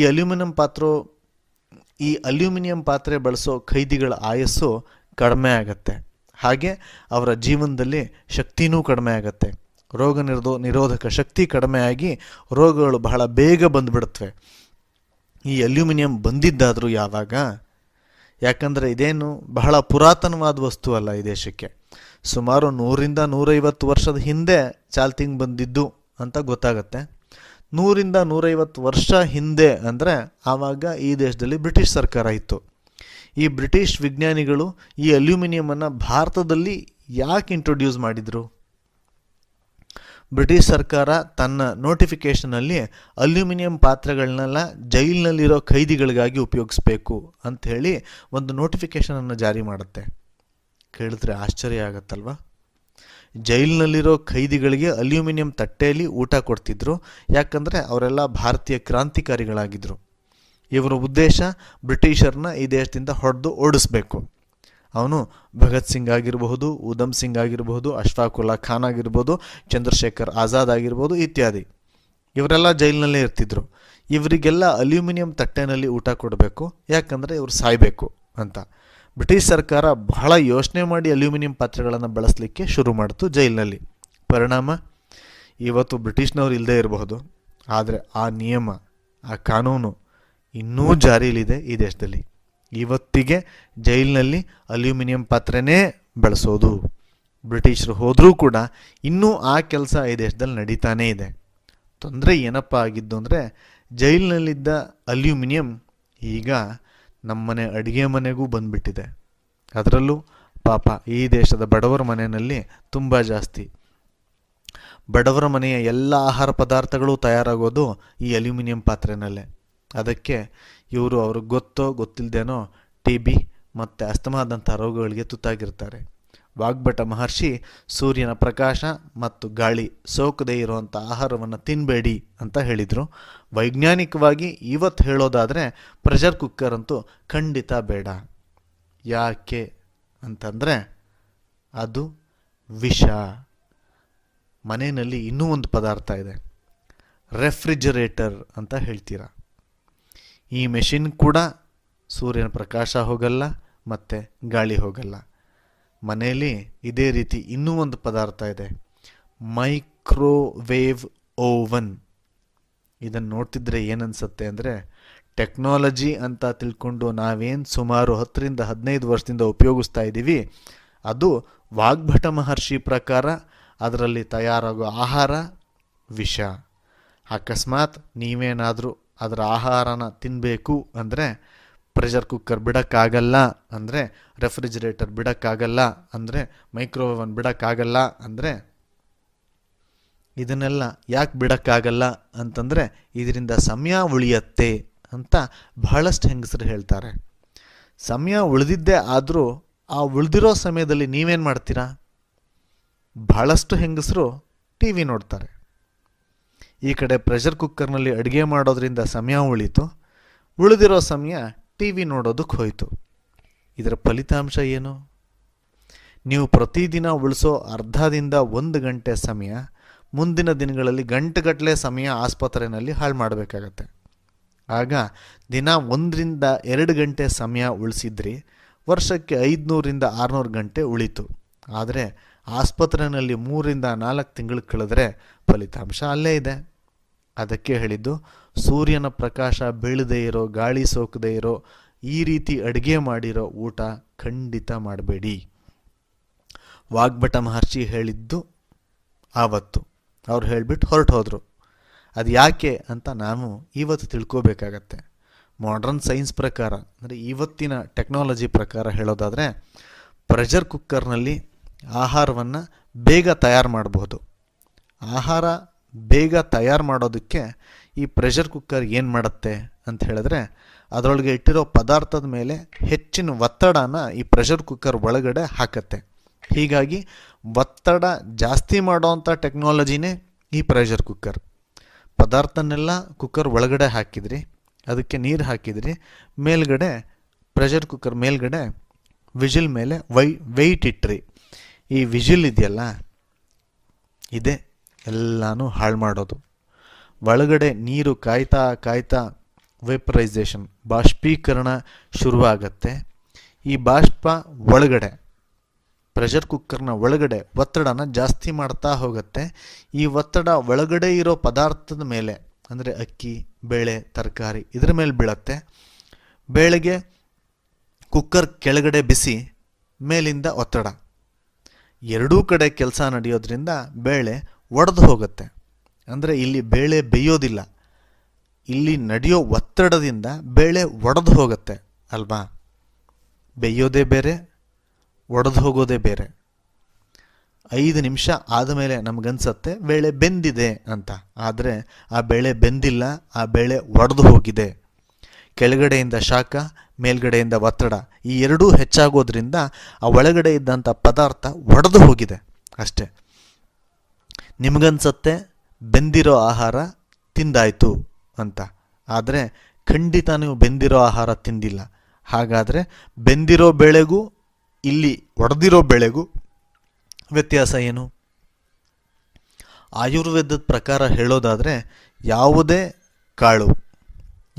ಕಾಳು ಪ್ರಕೃತಿನಲ್ಲಿ ತಯಾರಾಗೋದಕ್ಕೆ ಎಷ್ಟು ಸಮಯ ಹಿಡಿಯುತ್ತೋ ಹಾಗೆ ಆಹಾರದ ರೂಪದಲ್ಲಿ ಬೇಯಲಿಕ್ಕೂ ಅಷ್ಟೇ ಸಮಯ ಹಿಡಿಯುತ್ತೆ. ಕಾಳುಗಳು ಗಿಡದಲ್ಲಿ ತಯಾರಾಗಲಿಕ್ಕೆ ಬಹಳ ಸಮಯ ಹಿಡಿಯುತ್ತೆ. ಕಾರಣ, ಕಾಳಿನಲ್ಲಿರುವಂಥ ಸೂಕ್ಷ್ಮ ಪೋಷಕಾಂಶಗಳು ಮಣ್ಣಿನಿಂದ ಕಾಳಿಗೆ ಬರಬೇಕು, ಅದಕ್ಕೆ ಹೆಚ್ಚು ಸಮಯ ಆಗತ್ತೆ. ಗದ್ದೆನಲ್ಲಿರೋ ಮಣ್ಣಿನಲ್ಲಿ ಎಲ್ಲ ರೀತಿಯ ಸೂಕ್ಷ್ಮವಾದಂಥ ಪೋಷಕಾಂಶಗಳು ಇರುತ್ತವೆ. ಅದೊಂದು ರೀತಿ, ಅಂದರೆ ಈ ಮಣ್ಣು ಒಂದು ರೀತಿ ಸಮುದ್ರ ಇದ್ದ ಹಾಗೆ. ಅಂದರೆ ಮಣ್ಣಿನಲ್ಲಿದ್ದಂತಹ ಈ ಸೂಕ್ಷ್ಮ ಪೋಷಕಾಂಶಗಳು ಗಿಡದ ಎಲೆಗಳಿಗೆ ಬರುತ್ತವೆ, ಆ ಎಲೆಗಳಿಂದ ಹೂವಿಗೆ ಬರುತ್ತೆ, ಆ ಹೂವಿಂದ ಕಾಳಾಗತ್ತೆ. ಈ ಎಲ್ಲ ಕೆಲಸಕ್ಕೂ ಸಮಯ ಜಾಸ್ತಿ ಹಿಡಿಯುತ್ತೆ. ಅದಕ್ಕೆ ಕಾಳು ತಯಾರಾಗೋದಕ್ಕೆ ಸಮಯ ಜಾಸ್ತಿ ಹಿಡಿಯುತ್ತೆ. ಆಯುರ್ವೇದದ ಪ್ರಕಾರ ಕಾಳು ತಯಾರಾಗೋದಕ್ಕೆ ಸಮಯ ಜಾಸ್ತಿ ಬೇಕಾಗೋದ್ರಿಂದ ಮನೆಯಲ್ಲಿ ಆ ಕಾಳು ಬೇಯಬೇಕಾದ್ರೆ ಆ ಬೇಯಲಿಕ್ಕೂ ಸಮಯ ಜಾಸ್ತಿ ಬೇಕೇ ಬೇಕಲ್ವಾ. ಕಾಳಿನಲ್ಲಿರೋ ಸೂಕ್ಷ್ಮ ಪೋಷಕಾಂಶ ಕರಗಲಿಕ್ಕೆ ಸಮಯ ಖಂಡಿತ ಜಾಸ್ತಿ ಬೇಕು. ನಾವು ಕಾಳನ್ನೇ ಯಾಕೆ ತಿಂತೀವಿ? ನಮಗೆ ಪ್ರೋಟೀನ್ ಬೇಕು. ಆ ಕಾಳಿನಲ್ಲಿರೋ ಪ್ರೋಟೀನ್ ನಮಗೆ ಬೇಕಾಗಿರೋದ್ರಿಂದ ಅದನ್ನು ನಾವು ತಿಂತೀವಿ. ಕಾಳಿನಲ್ಲಿರೋಂಥ ಸೂಕ್ಷ್ಮ ಪೋಷಕಾಂಶಗಳು ಒಡೆದ್ರೆ ಅದರಲ್ಲಿ ಪ್ರೋಟೀನ್ ಸಿಗತ್ತೆ. ಕಾಳು ಒಡೆಯೋದಕ್ಕೆ ಸಮಯ ಬೇಕೇ ಬೇಕು. ಇದು ಪ್ರಕೃತಿನಲ್ಲಿ ನಡೆದಿರೋಂಥ ಒಂದು ಸಿದ್ಧಾಂತ. ಮಗು ಗರ್ಭಾಶಯದಲ್ಲಿ ಬೆಳೀಲಿಕ್ಕೆ ಸಮಯ ಬೇಕಾಗತ್ತೆ. ಪ್ರಪಂಚದಲ್ಲಿ ಯಾವುದೂ ಕೂಡ ಬೇಗ ಆಗೋದಿಲ್ಲ. ಎಲ್ಲಕ್ಕೂ ಅದರದರ ಸಮಯ ಖಂಡಿತ ಬೇಕೇ ಬೇಕು. ಬೇಳೆನೂ ಕೂಡ ಬೇಗ ಬೇಯೋದಿಲ್ಲ, ಮಗು ಕೂಡ ಥಟ್ ಅಂತ ಹುಟ್ಟೋದಿಲ್ಲ. ಪ್ರಕೃತಿಯ ಪ್ರಕಾರ ಯಾವುದೇ ಪದಾರ್ಥ ಬೆಳೀಲಿಕ್ಕೆ ಸಮಯ ಜಾಸ್ತಿ ಬೇಕೋ ಅದು ಕರಗಲಿಕ್ಕೂ ಅಂದರೆ ಬೇಯಲಿಕ್ಕೂ ಸಮಯ ಜಾಸ್ತಿ ಬೇಕಾಗತ್ತೆ. ಜ್ಞಾಪಕ ಇಟ್ಕೊಳ್ಳಿ. ಯಾವಾಗ ಕಾಳು ಕರಗತ್ತೋ ಆವಾಗ ಅದರಲ್ಲಿರೋ ಪ್ರೋಟೀನ್ ಅಂಶ ನಮಗೆ ಸಿಗತ್ತೆ. ನಮಗೆ ಸ್ವಲ್ಪ ಪ್ರೋಟೀನ್ ಬೇಕಿರುತ್ತೆ, ಸ್ವಲ್ಪ ವಿಟಮಿನ್ ಬೇಕಿರುತ್ತೆ, ಇನ್ನೂ ಸ್ವಲ್ಪ ಬೇರೆ ಏನೇನೋ ಬೇಕಾಗತ್ತೆ. ಅದಕ್ಕೆ ನಾವು ಕಾಳನ್ನು ತಿಂತೀವಿ. ಕಾಳು ಬೆಳೀಲಿಕ್ಕೆ ಸಮಯ ತಗೊಂಡಿದೆ, ಅದು ಆಹಾರ ಆಗೋದಕ್ಕೂ ಕೂಡ ಸಮಯ ತಗೊಳ್ಳುತ್ತೆ. ಈ ವಿಷಯ ನೋಡ್ತಾ ಇದ್ದರೆ ನನಗನ್ಸುತ್ತೆ, ನಮ್ಮ ಹಿರಿಯರು ಏನು ಇದನ್ನೆಲ್ಲ ಕಂಡಿಡಿದ್ರು, ನಿಜವಾಗ್ಲೂ ಅವರೆಲ್ಲ ಬಹಳ ದೊಡ್ಡ ಮೇಧಾವಿಗಳು, ವಿಜ್ಞಾನಿಗಳು ಅಂತ ಅನ್ಸುತ್ತೆ ಅಲ್ವಾ. ನಾನೊಂದು ಸಾರಿ ಪುರಿ ಜಗನ್ನಾಥಕ್ಕೆ ಹೋಗಿದ್ದೆ. ಅಲ್ಲಿ ದೇವರು ಪ್ರಸಾದ ಮಾಡ್ತಾರೆ. ಆ ಪ್ರಸಾದನ ಪ್ರೆಷರ್ ಕುಕ್ಕರ್ನಿಂದ ಮಾಡಲ್ಲ. ಅವರು ಪ್ರೆಷರ್ ಕುಕ್ಕರ್ ಇಟ್ಕೋಬಹುದು, ಆದರೆ ಅವರು ಪ್ರಸಾದನ ಮಣ್ಣಿನ ಮಡಿಕೆನಲ್ಲಿ ತಯಾರು ಮಾಡ್ತಾರೆ. ಅಲ್ಲೇನು ಪೂಜಾರಿ ಹೇಳ್ತಾನೆ, ಮಣ್ಣು ಬಹಳ ಪವಿತ್ರವಾದ ವಸ್ತು. ಆದರೆ ಬರೀ ಪವಿತ್ರ ಒಂದೇ ಅಲ್ಲ, ಅದು ವೈಜ್ಞಾನಿಕವಾಗಿ ಒಳ್ಳೆಯದು ಕೂಡ ಹೌದು. ಕಾರಣ, ಮಣ್ಣಿನಲ್ಲಿ ಏನಿದೆ ನಮ್ಮ ಶರೀರದಲ್ಲೂ ಅದೇ ಇದೆ. ಶರೀರದಲ್ಲಿ ಏನಿದೆ ಅದೇ ಮಣ್ಣಿನಲ್ಲೂ ಇದೆ. ನಾವು ಸತ್ತಾಗ ನಮ್ಮನ್ನು ಸುಡ್ತಾರೆ ಅಥವಾ ಮಣ್ಣು ಮಾಡ್ತಾರೆ. ಆಗ ಇಡೀ ಶರೀರ, ಆಶ್ಚರ್ಯ ಆಗ್ಬೋದು ನಿಮ್ಗೆ ಹೇಳಿದ್ರೆ, ಇಡೀ ಶರೀರ ಕೇವಲ 20 ಗ್ರಾಮ್ ಮಣ್ಣಾಗಿ ಹೋಗುತ್ತೆ. 50ರಿಂದ 60 kg ಇರುವಂಥ ಶರೀರ 20 ಗ್ರಾಮ್ ಬೂದಿ ಆಗಿಬಿಡತ್ತೆ. ಆ ಬೂದಿನಲ್ಲಿ ಕ್ಲೋರಿನ್ ಇದೆ, ಐರನ್ ಇದೆ, ಫಾಸ್ಫರಸ್ ಇದೆ, ಜಿಂಕ್ ಇದೆ, ಸಲ್ಫರ್ ಇದೆ, ಸುಮಾರು 18 ರೀತಿಯ ಸೂಕ್ಷ್ಮ ಪೋಷಕಾಂಶಗಳಿವೆ.